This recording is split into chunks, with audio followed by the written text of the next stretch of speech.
دیوبند نے جا کے اس سے مناظرہ کیا کہ رسول پاک صلی اللہ علیہ وسلم کا جب دنیا سے وصال ہوا تو صرف 4 صحابی ایمان پہ باقی رہ گئے۔ اب دیکھو منبر و محراب سے بظاہر قرآن و سنت کا نام لے کر ایسی تقریریں کرنے والے، جب روافض نے اپنی کتابوں میں لکھا کہ رسول پاک صلی اللہ علیہ وسلم کا جب دنیا سے وصال ہوا تو صرف 4 صحابی ایمان پہ باقی رہ گئے، معاذ اللہ، اور باقی سارے پھر گئے، انہوں نے دین چھوڑ دیا۔ اب ایک وہ فرقہ جو دعویٰ اسلام کا کرتا ہے اور کہہ یہ رہا ہے، اور ان کی جو امہات الکتب ہیں جیسی ہماری سیاستہ ہیں، ان کتابوں کے اندر کہ سوائے 4 یا 5 یا 6 اتنے کے باقی سارے ہی سب دین سے نکل گئے، تو یہود نصارہ کا گھر پورا ہو گیا کہ اگر ہمارے نبی کے جانے کے بعد ہم بدل گئے تو یہ بھی بدل گئے۔ دیکھو یہ تو ان کے گھر سے ان کی کتابوں کے حوالے موجود ہیں، تو کتنا نقصان دیا اس ٹولے نے اسلام کو۔ یعنی سرکار دو عالم صلی اللہ علیہ وسلم کی تربیت کی تاثیر، سرکار کی صحبت کے اثرات، قرآن کا فیض اور ختم نبوت کی برکات، ان سب پر حملہ کیا اس شخص نے جس نے کہا باقی سارے تو دین سے پھر گئے۔ تو پھر سرکار کنہیں پڑھاتے رہے، پھر سرکار کا کتنا ماہر استاد ہونا ثابت ہوا، سرکار کی تاثیر کتنی ثابت ہوئی۔ مقام ان کا یہ ہے کہ ایک نگاہ کریں تو کروڑوں ذروں کو آفتاب بنا دیں اور کانٹوں کو گلاب بنا دیں، اور ادھر بتایا یہ جا رہا ہے۔ ایسے ہی دوسری ایک سوچ نکلی، یعنی جب وہ کہہ رہے تھے کہ اب یہ تو ناکام ہوئے تو پھر کوئی اور دروازہ ڈھونڈنا چاہیے، تو یہ سازش کے تحت انہوں نے مرزا قادیانی کو لانچ کیا، اس ملعون کو، کہاں پہ؟ سرکار کی سیٹ پہ، معاذ اللہ۔ یعنی ان باتوں کو اکٹھا کر کے کہ وہ اس وقت کی شریعت، اس وقت کے حالات تھے، انہیں آج کے مسائل کا پتہ نہیں تھا، وہ آج کے انسان کی جو ضرورتیں ہیں وہ سمجھتے نہیں تھے۔ حل تو تب کرتے مسائل کو جب انہیں آج کا علم ہوتا، جب انہیں پتہ ہی نہیں تھا کہ یہ جو 15ویں صدی کا انسان ہے، اس کا مزاج کیا ہے، اس کی بیماری کیا ہے، اس کا پھر علاج کیا ہے، ان کی رہائشیں کیسی ہوں گی، یہ ایک سفر کن ذرائع سے کریں گے، ان کی دکانوں پہ خرید و فروخت کس کس چیز کی ہوگی، یہ سب کچھ جو نیا بنا،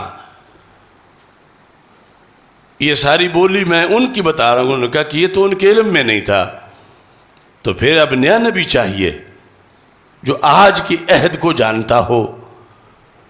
اور اس کے مطابق وہ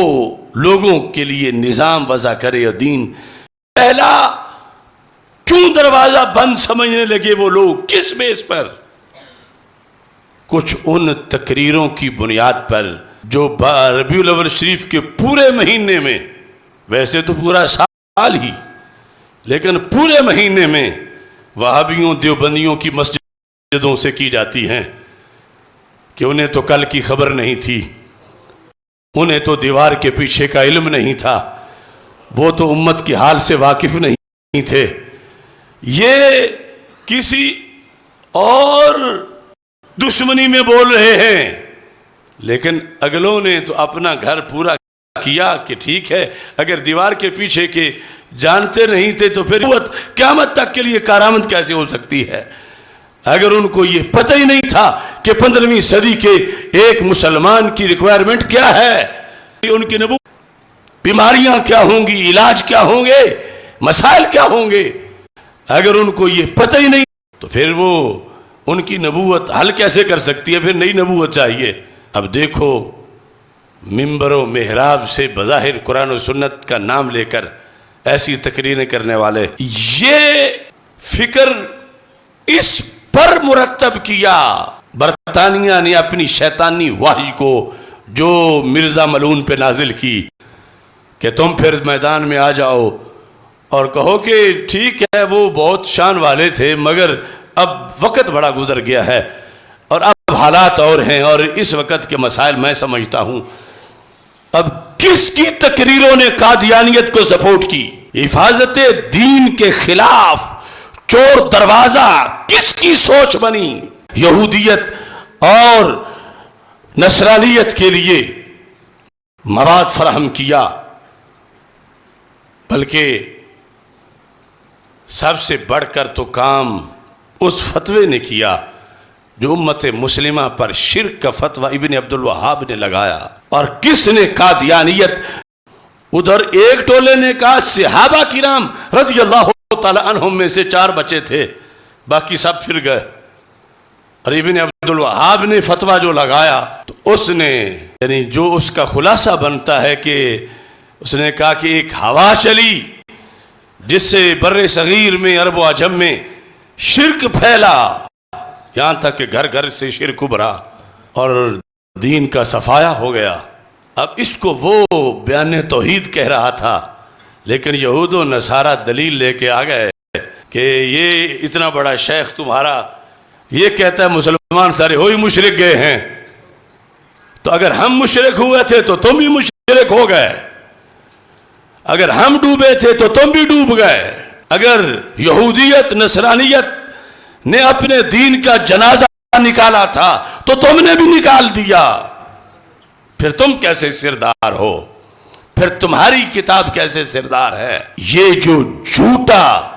فتویٰ تھا یہ کروڑوں ایٹم بم سے بڑا ظلم تھا مسلمانوں کے خلاف۔ یہ مسلمان تو مشرک نہیں ہوئے تھے، جس چیز کو وہ شرک قرار دے کے غیروں کے لیے رستہ کھول رہا تھا، کیوں مشرک ہیں کہ یا رسول اللہ صلی اللہ علیہ وسلم کہتے ہیں؟ کیوں مشرک ہیں مزارات پہ جاتے ہیں؟ کیوں مشرک ہیں وسیلہ مانتے ہیں؟ یہ جواز بنا کر کہا کہ دیکھو یہ کروڑوں ہیں جو وسیلہ مانتے ہیں، کروڑوں ہیں جو مزارات پہ جاتے ہیں، کروڑوں ہیں جو یا رسول اللہ صلی اللہ علیہ وسلم کہتے ہیں، اور یوں کہنا شرک ہے، لہذا یہ کروڑوں مسلمان تو مشرک ہیں۔ تو یہودیت نصرانیت نے بغلیں بجائیں کہ ہم صدیوں تک بھی مر کھپ جاتے تو مسلمانوں کو اتنا مشرک ہم ثابت نہیں کر سکتے تھے جتنا اس ایک بندے نے کر دیا ہے۔ ہم جب آتے، کوئی یہودی آتا کوئی نصرانی آتا کہ یہ مسلمان مشرک ہو گئے ہیں تو اور رہا دیہاتوں کے بابے بھی ڈنڈے لے کے اس کی خوب پٹائی کرتے، تو یہودی ہے اس لیے تو ہمیں مشرک کہتا ہے، تو نصرانی ہے اس لیے تو ہمیں مشرک کہتا ہے۔ وہ بچ نہ پاتا کہ وہاں پچھلوں کو جا کے رپورٹ دے، انہیں چاہیے تھا کہ بندہ اسلامی لباس میں ہو اور بندہ اسلامی خد و خال میں ہو، اور پھر بات یہ کرے کہ امت میں شرک آ گیا ہے، امت شرک میں ڈوب گئی ہے، رچ بس گئی ہے، شرک عام ہو گیا ہے۔ تو حفاظت دین کی جو بنیادی اصول ہیں ان پر حملہ ان لوگوں نے کیا، یہاں تک کہ میں نے ایک موقع پر حوالے پیش کیے، اور یہ بکر کا کالا کوا یا کہیں کا کوئی سفید وہ آج تک جواب نہیں دے سکے۔ ارشاد القاری شرح بخاری میں یہ لکھا ہے کہ جب ابن عبد الوہاب نے یہ فتویٰ شرک لگایا تو علماء دیوبند نے جا کے اس سے مناظرہ کیا۔ دیوبند اس وقت جو دیوبند کے قائدین تھے، بالخصوص شبیر عثمانی نے جا کے مناظرہ کیا۔ اس کی جو شرح ہے مسلم کی فتح الملہم عربی میں، اس میں بھی اس نے لکھا، اور جا کر مناظرے میں اس نے ابن سعود پر یہ واضح کیا کہ یہ جھوٹا فتویٰ تم نے شرک کا لگایا، یہ چیزیں شرک نہیں تھیں جو تم نے شرک بنائیں، شرک بنا کے تم نے مسلمانوں کا قتل عام کروایا۔ اور شاید اس نے دلائل دیے، قرآن سے دلائل دیے، بالخصوص اس نے یہ کہا کہ تمہارے پاس کیا جواز ہے کہ تم نے مزارات پہ جانے والوں کو کہا کہ ان کی بیویاں چھین لی جائیں، انہیں سولی پہ لٹکایا جائے، ان کا مال لوٹ لیا جائے۔ ابن سعود سے جب پوچھا شبیر عثمانی نے تو اس نے کہا کہ یہ قبروں پہ جا کے سجدے کرتے ہیں جیسے بتوں کو کیے جاتے ہیں، تو اس بنیاد پر ہم نے ان کے خلاف قتل کا حکم دیا کہ ان کو قتل کر دیا جائے۔ اب جو اصل حقیقت ہے وہ ایک علیحدہ موضوع ہے کہ کس نے سجدہ کیا کس نے نہیں کیا اور سجدہ کس طرح کا تھا، لیکن شبیر عثمانی نے اس کو کہا، یہ ان کی کتابوں میں لکھا ہے، شبیر عثمانی نے کہا تو پھر آپ کے بقول جو بھی ساجد ہو وہ عابد ہوتا ہے، یعنی جو کسی کو سجدہ کر رہا ہے تو اصول تمہارا یہ ہے کہ وہ اس کی عبادت کر رہا ہے، یعنی غیر اللہ کو جو سجدہ کر رہا ہے تو پھر وہ غیر اللہ کی عبادت کر رہا ہے۔ تو اس نے کہا ہاں ایسے ہی ہے۔ تو شبیر عثمانی نے کہا کہ غیر اللہ کی عبادت تو کسی شریعت میں بھی جائز نہیں رہی، یہ الپکا اصول ہے۔ اس نے کہا بالکل، غیر اللہ کی عبادت تو کسی شریعت میں بھی جائز نہیں رہی۔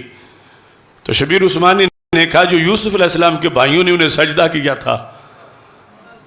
جو قرآن میں ہے فَخَرُّوا لَهُ سُجَّدًا، تم کہتے ہو ہر ساجد عابد ہے، تو ساجد تو وہ بھی تھے، تو کیا وہ عبادت کر؟ اب چپ کر گیا، کہنے لگا کہ اس کا جواب میں نہیں دے سکتا، ہمارے علماء دیں گے، لیکن وہ آج تک نہیں دے سکے۔ یعنی یہ علیحدہ بحث ہے۔ انہوں نے کہا کہ سجدہ تعظیمی حرام ہے، سجدہ عبادت کفر ہے، لیکن اللہ کی طرف سے کسی کو سجدہ جائز ہو، سجدے کا جواز تو آیا، مگر اللہ کی طرف سے کسی اور کی عبادت کا جواز تو ایک سیکنڈ کے لیے بھی نہیں آیا۔